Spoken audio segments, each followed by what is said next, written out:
Назарларыңызға Багги электромобилі қара түсін алдық. Қазір сіздерге толықтай көрсетемін. Қалай сақтау керек екенін қыста күзде қосамыз. Әртүрлі музыкалар бар.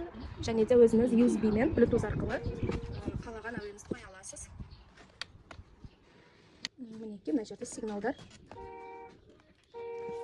Және мында қоян, секіріп айдайтын және тасбақа сияқты айдайтын режимдер бар. Мысалы, бала өзі айдағысы келсе, анау қызыл педалін басып, мынаны алдыға артқа деп басып отырады. Қазір светті қалай жанатын көрсетемін. Мінекей, артық светті жанды және әртүрлі режимға ауысады. Музыкасы қосылған кезде барлық фар жанады.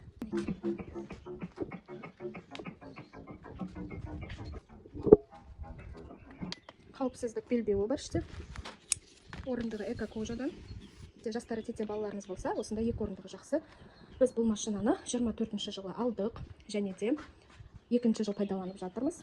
Есіктері мінекей былай ашылады. 5 жасқа дейінгі екі бала еркін сыяды. Машинамен бірге комплектіде осындай пульті мен зарядкасы бірге сатылады. Зарядканы 5-6 сағат алады, және де пультын түсіндіре кетейін бірден. Бірінші машинаны қосып алдық. Алдыға, артқа, оңға, солға түсінікті. Мысалы, скорость ең көбінде тұр, қызыл тез жүретін. Мен балаларым кішкентай болғандықтан әзірше азын қолданамын. Ал по дегеніміз пауза, мысалы, осылай мигать етіп тұрады қызылы.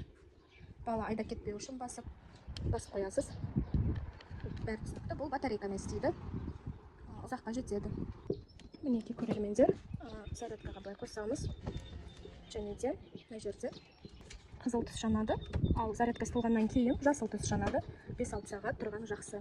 2-ші жыл қолданып келе жатырмыз, және де 1-ші жылы қалай сақтадық. Электромобиль сынбау үшін, бұзылмау үшін екі ережені қолданамыз. Ең біріншісі, бампер жағына аккумулятор тұрғандықтан мүлдем су, бір тамшы су тимеу керек. Су тисе, бұл машина жөнделмейтіндей бұзылады.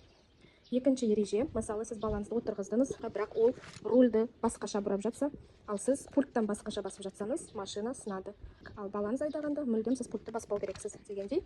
Жағында және де тағы да осындай көтеретін жері бар. Өте мықты сапасы. Біз қыста бұны қалай сақтадық? Ең біріншіден кішкентай навестің астына қойдық, екі шетімен төбесі жабық тұрған. Бірінші салафанмен орап скотчтадым, сосын бетіне қалың көрпе жаптық, су, жаңбыр қар тимейтіндей. Бізге өте ұнады машинамыздың сапасы. Ауылды жері тұратындықтан жердегі дөңбешіктерге байланысты бұл машина оңай жүріп кетеді. Басқа да сұрақтарыңыз болса, комментарийға видеоның астына сұрап кетіңіздер, жауап беремін.